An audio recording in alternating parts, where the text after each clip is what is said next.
Welcome back. In this lecture, we will talk about Google Flu Trends, a very famous machine learning system that was initially deployed back in 2008. So this relates to the following objectives.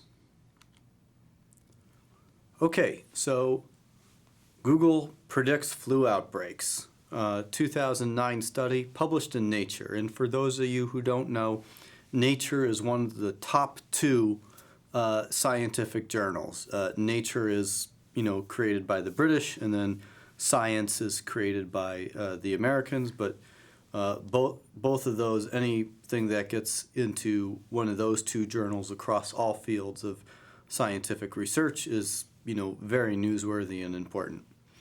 And so what Google did is they used what's called a logit model, which is essentially logistic regression, except the function is inverse. It's giving you odds as opposed to probability. So they use this logit model that they trained using search terms and ground truth from the CDC to predict influenza-like illness in the population.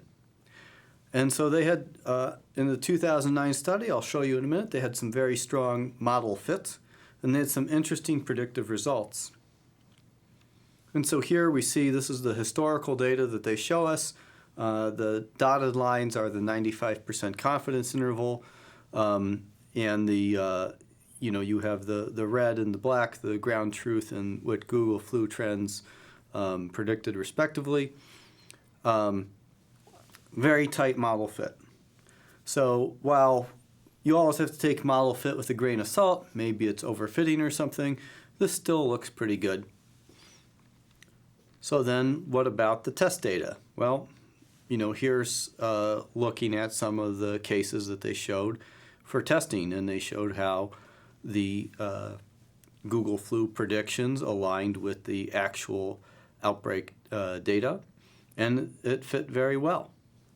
And so this looked like it was kind of the dawn of a new era. If you think back to 2009, a lot of people were talking about big data and the promise of big data. This was still kind of pre the deep learning revolution. There were some people like Jeffrey Hinton who were making advances in research, but it hadn't reached the mainstream yet, and companies like Google had not made those huge investments yet. But still, in terms of leveraging large amounts of data to make really important predictions, this seemed like where things would go. So in 2013, Google Flu Tracker overestimates flu by a factor of 2. And so this is clearly wrong. It was very detrimental and ultimately led to Google stopping any type of predictions with Google Flu Trends going forward. There was then a flood of articles in major journals like Nature and Science that were published about this failure, and this was a black eye for Google. Now, let me make one thing clear.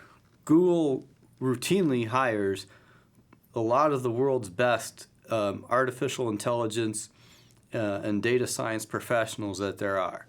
And they've been doing this for a long time, certainly when this was going on. So it's not like a lack of competence that led to this result.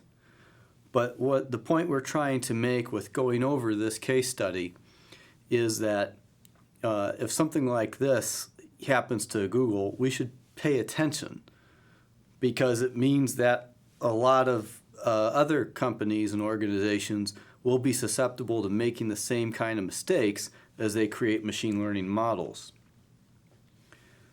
And just to give you a preview of what we'll talk about in the next lecture, what went wrong, looking at what this epidemiologist said, is he said, hey, with these models that are predicting flu, is that you've got to update them over and over again. And in this class, we talk, a little bit here and there about data distribution and how that could potentially change. And this is what he's referring to. And so in the next lecture, we'll kind of touch on what happened to the data distribution, what were some other things that, could have, that led to the failure, and try to glean some of those lessons learned. So that's it for now. Stay tuned for more content.